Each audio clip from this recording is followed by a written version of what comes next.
आज हम स्टार्ट करने जा रहे हैं सीवीएस का एक टॉपिक जिसका नाम है drugs used in treatment of angina. तो बेसिकली एंजाइना नहीं है, एंजाइना एक एंजाइना पेक्टोरिस है, दो वर्ड है। इसका मतलब होता है स्ट्रैंगलिंग और pressure like pain due to ischaemia.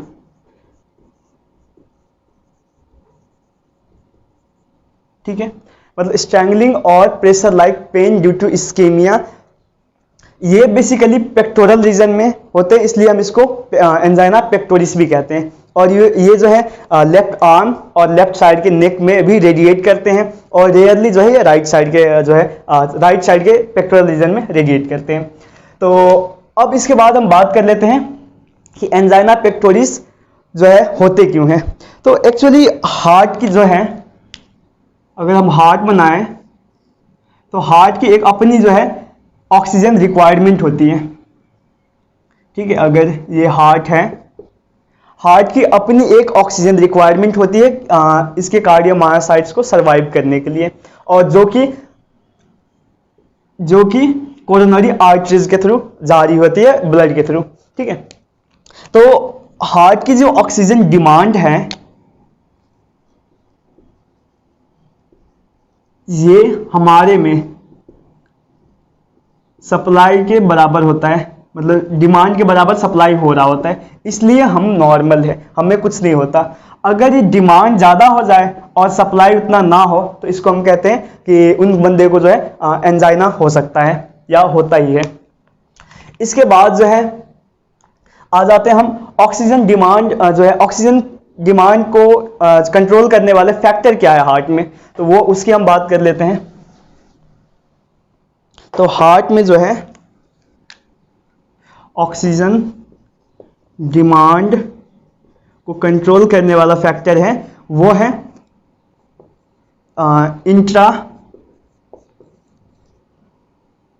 Intra myocardial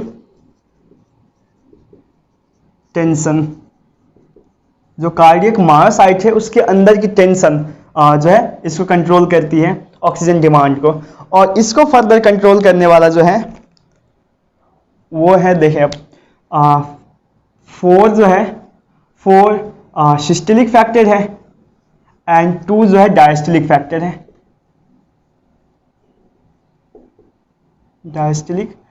है।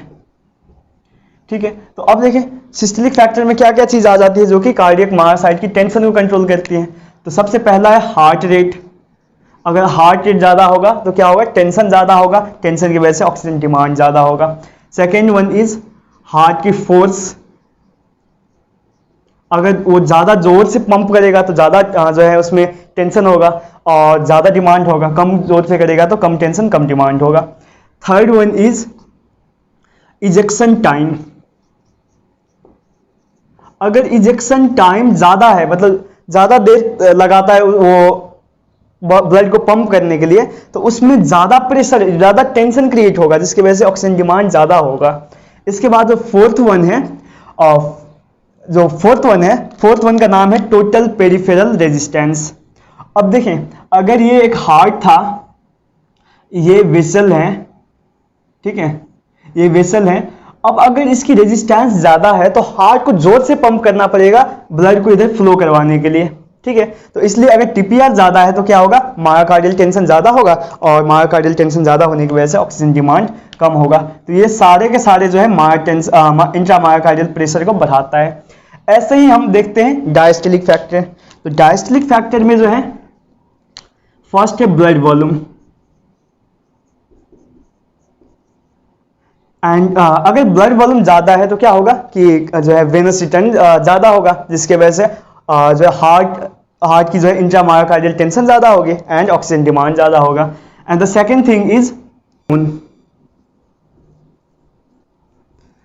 अब देखिए ना, अगर वेन की टोन ज़्यादा है तो क्या होगा कि वेन की टोन ज़्यादा है तो वेन ब्लड को पंप करेगा किधर, हार्ट मतलब वो ब्लड को धकेलेगा हार्ट की तरफ, और हार्ट में क्या होगा, वेनस रिटर्न ज्यादा हो जाएगा, और वेनस रिटर्न ज्यादा होते ही क्या होगा कि हार्ट में ज्यादा ब्लड आ गया तो इंट्रा मायोकार्डियल टेंशन ज्यादा हो जाएगा, जिसकी वजह से ऑक्सीजन डिमांड ज्यादा हो जाएगी। तो ये दोनों भी क्या है, प्रेशर को या टेंशन को बढ़ाता है। ठीक है, तो ये था जो है, इसको हम कहते हैं ऑक्सीजन डिमांड के लिए जो फैक्टर्स रेस्पॉन्सिबल है वो था। अब इसके बाद हम बात कर लेते हैं कि टाइप्स ऑफ एंजाइना के बारे में। ठीक है, तो बेसिकली 3 टाइप्स ऑफ एंजाइना होता है। तो फर्स्ट टाइप एंजाइना का नाम है atherosclerotic angina. Atherosclerotic angina word से ही क्लियर है कि ऐसा एंजाइना जिसमें क्या होगा कि कोरोनरी वेसल ऑक्लूड हो जाएगा ड्यू टू एथेरोस्क्लेरोटिक प्लेक। ठीक है, coronary vessels occlusion due to atherosclerotic plaque.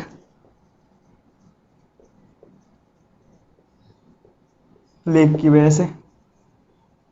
ठीक है, अब देखिए ना, हार्ट की जो कोरोनरी वेसल था, कोरोनरी वेसल से भी आर्टरी कह दें, जो आर्टरी था, कोरोनरी जो आर्टरीज था, वो अगर ब्लॉक हो जाएगा या ऑक्लूड हो जाएगा तो क्या होगा कि हार्ट को प्रॉपर ब्लड सप्लाई नहीं मिलेगी, प्रॉपर ऑक्सीजन नहीं मिलेगा, जिसकी वजह से एंजाइना होगा।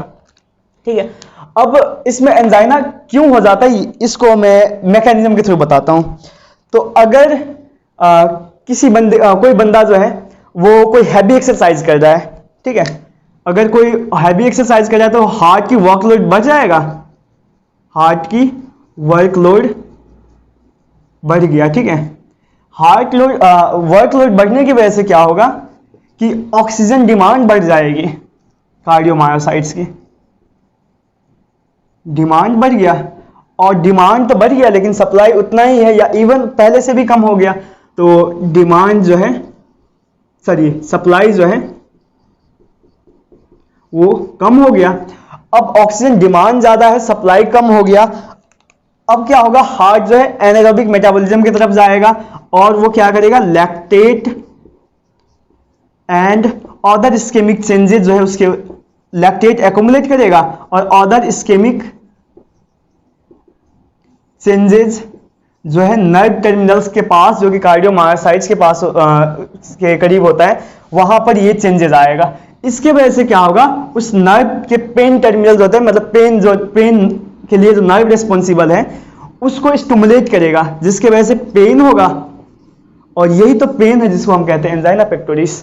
ठीक है, तो ये था बेसिकली एथेरोस्क्लेरोटिक एंजाइना के जो है कैसे पेन होता है।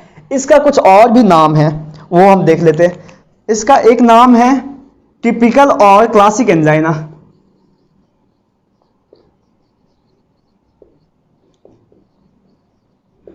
ये इसको इसलिए कहते हैं टिपिकल और क्लासिक क्योंकि more than 90% of the angina के जो पेशेंट होते हैं उसका जो है उसका जो एंजाइना होता है वो एथेरोस्क्लेरोटिक एंजाइना होता है। इसके बाद इसको हम स्टेबल एंजाइना भी कहते हैं। स्टेबल एंजाइना इसलिए कहते हैं क्योंकि इस एंजाइनल पेन को लाने के लिए, या फिर मतलब ये जो एंजाइनल पेन है वो आने के लिए कितना इफोर्ट उसको जो है करना पड़ेगा या वर्कलोड को कितना बढ़ाना पड़ेगा, वो और जो है पेन जो होता है, severity of pen during angina, वो सेम होगा हर अटैक में, इसलिए हम इसको स्टेबल एंजाइना कहते हैं। मैं इसको एक दफा फिर रिपीट कर देता हूं कि जो स्टेबल एंजाइना इसलिए कहते हैं क्योंकि इस एंजाइनल पेन को आने के लिए या ओरिजिनेट होने के लिए जो इफोर्ट करना पड़ेगा आपके बॉडी को, ठीक है, या वर्कलोड बढ़ाना पड़ेगा आपके हार्ट को, वो और सिवियरिटी ऑफ द पेन वो हर अटैक में सेम होगा, इसलिए हम इसको स्टेबल एंजाइना कहते हैं। इसका एक और नाम है, वो है effort induced angina. Effort induced इसलिए कहते हैं कि कभी भी अगर ये वाला पेशेंट कोई इफोर्ट वाला काम करेगा, हैवी एक्सरसाइज करेगा, तो उसमें क्या होगा, ये एंजाइनल पेन एंजाइनल अटैक फिर से आ जाएगा। और इस तरीके से ये है एथेरोस्क्लेरोटिक एंजाइना के बारे में। इसके बाद हम बात कर लेते हैं सेकेंड टाइप ऑफ एंजाइना, जिसका नाम है वैसोस्पैस्टिक एंजाइना।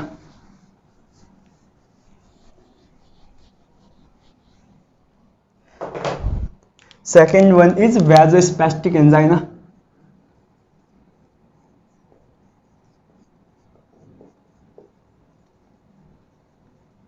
वैसोस्पैस्टिक वर्ड से क्लियर है कि ब्लड वेसल की क्या हो जाती है, स्पैज्म। तो कोरोनरी जो वेसल्स हैं उसकी बेसिकली हो जाती है स्पैज्म। तो अगर ये कोरोनरी वेसल था हार्ट के ऊपर, तो इसकी हो गया स्पैज्म। और बेसिकली स्पैज्म वहां पर होता है जहां पर स्क्लेरोटिक प्लेक पड़ा होता है, यहां पर, ठीक है। तो इस स्पैज्म की वजह से क्या होगा कि हार्ट रेट जो है हार्ट को जो है ब्लड सप्लाई वो कम मिलेगी और जो है फिर से एंजाइना हो जाएगा। तो बेसिकली इसको हम और वर्ड में अगर इसका नाम दें तो इसको हम कहते हैं रेस्ट एंजाइना, क्योंकि ये एंजाइनल अटैक रेस्टिंग कंडीशन में भी आ सकता है। इसको हम कहते हैं प्रिंजमेटल एंजाइना भी, मेटल्स एंजाइना, एंड इसको हम कहते हैं वेरिएंट एंजाइना भी, ठीक है। तो ये था बेसिकली वैसोस्पैस्टिक एंजाइना के बारे में। अब इसके बाद जो थर्ड कैटेगरी है, अब इसके हम ट्रीटमेंट के तीनों टाइप ऑफ एंजाइना के ट्रीटमेंट के बारे में हम इकट्ठे पढ़ेंगे। थर्ड टाइप ऑफ जो एंजाइना है इसको हम कहते हैं अनस्टेबल एंजाइना, जो कि बहुत ही खतरनाक है। अनस्टेबल एंजाइना में क्या होता है कि इसमें severity and frequency of attack and severity of pen,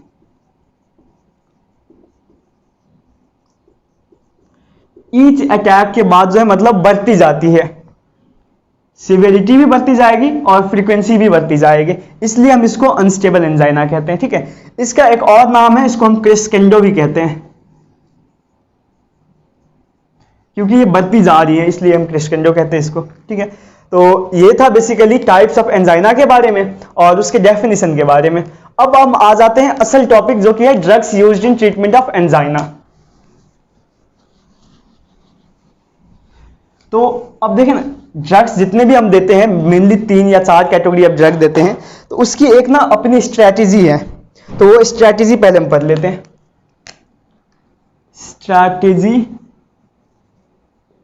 strategies of drugs to treat angina. तो बेसिक जो है 3 स्ट्रैटेजी है इसकी। जो पहला स्ट्रैटेजी है कि वो ऑक्सीजन डिमांड को कम कर देगा, ठीक है। ऑक्सीजन डिमांड ही कम हो गया तो जितना ऑक्सीजन ज्यादा सप्लाई हो रहा है उसको उतना काफी है उसके लिए। सेकेंड वन इज ऑक्सीजन जो है सप्लाई को बढ़ा देगा, कोरोनरी आर्टरी को डायलेट करके सप्लाई को बढ़ा देगा। एंड थर्ड वन इज जितना ऑक्सीजन जा रहा है उसी को इफिशिएंटली वो यूज करेगा। तो इसके लिए क्या होगा, एनर्जी सबस्ट्रेट को शिफ्ट कर लेगा। नॉर्मली जो है हार्ट वो फैटी एसिड पर जी रहा होता है। इसका क्या मतलब है कि फैटी एसिड उसको मतलब हार्ट जो है फैटी एसिड को यूटिलाइज कर रहा होता है और अपने एनर्जी के लिए। तो अगर हम इसको शिफ्ट कर दें ग्लूकोज के साथ, ठीक है, मतलब ग्लूकोज, अब हार्ट जो है ग्लूकोज को यूज करने लगे तो जितना ऑक्सीजन जाएगा उसी से वो अपना गुजारा चला सकता है। तो ये जो है शिफ्ट ऐसे ही नहीं होगा, इसके लिए आपको देना पड़ेगा पार्शियल फैटी एसिड ऑक्सीडेज, ठीक है, जिसका एग्जांपल है रेनोलाजिन एंड ट्राइमेटाजिडीन।